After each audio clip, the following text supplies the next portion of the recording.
Well, by popular demand, answering the questions that you wrote in after the post, the Year of the Feet. And we have such a distinguished panel to answer your questions. I really love this one because I advocated every PBT course for teachers to try and gather a medical team around them to help. Education is key. So I really love this question. You mentioned point assessments. We've never heard of this.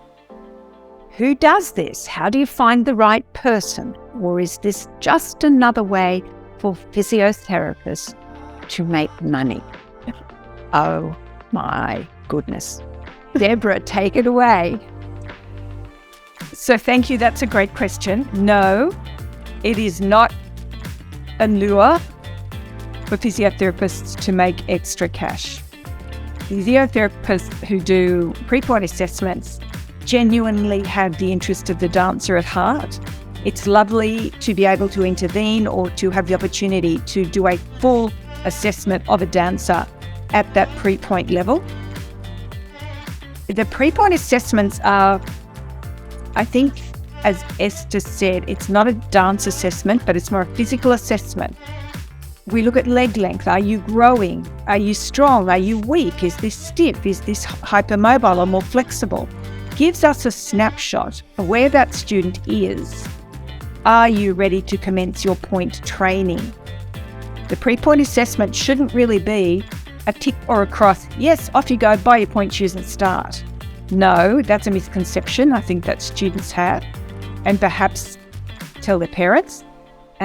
It's a first step, isn't it? It's a first step. Let's identify where we can help you. It may be exercises, it may be stretches, it may be something else. So no, not just they're alert to make money, they're actually very time intensive. So we do them, yes, with the dancer's best interest at heart. And it's often the first chance that a dancer has to have a full assessment. So I think they're a great opportunity.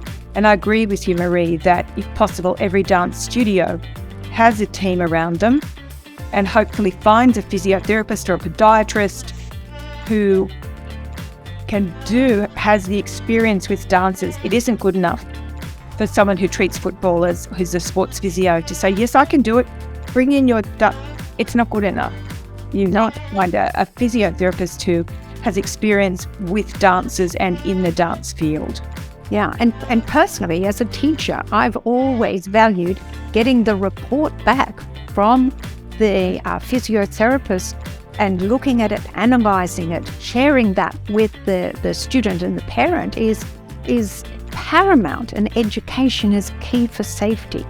Yeah? Georgina, I'm sure you've seen some diabolical people who haven't had point assessments.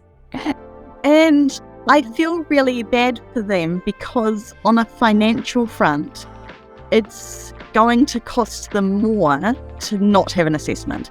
So clinically, what I've found out myself over the years of doing clinical work, doing pre-point assessments, treating dancers, is that generally speaking, if a dancer was to go through her pre-point training, be well taught, be well placed, come to me for a pre-point assessment, generally speaking, they would need maybe 2 appointments.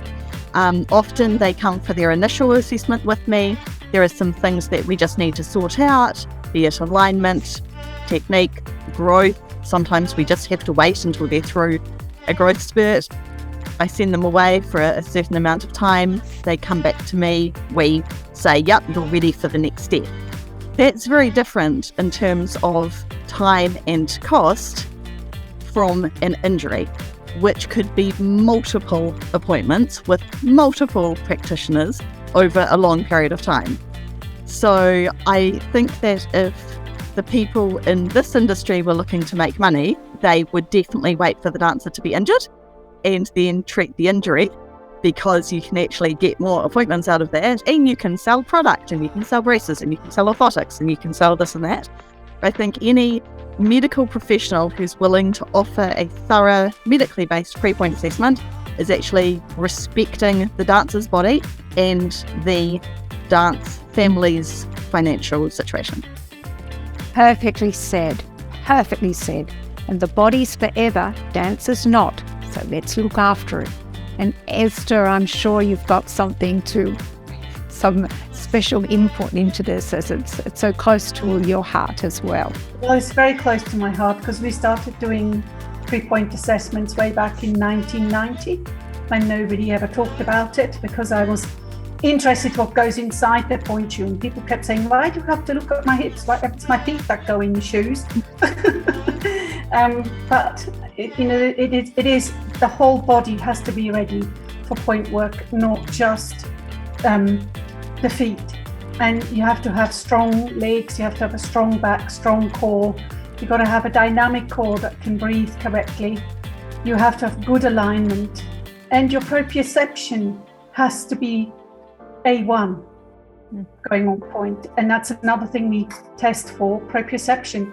Because if a teenager is going through that adolescent growth spurt and is at what we call the gangly stage, where they're all over the place, you wouldn't put them on point because they're not able to walk through a door frame. Why would you put them on point? It's just, somebody needs to ask all of those questions, and we've always asked the uncomfortable questions because we saved quite a lot of injuries that way.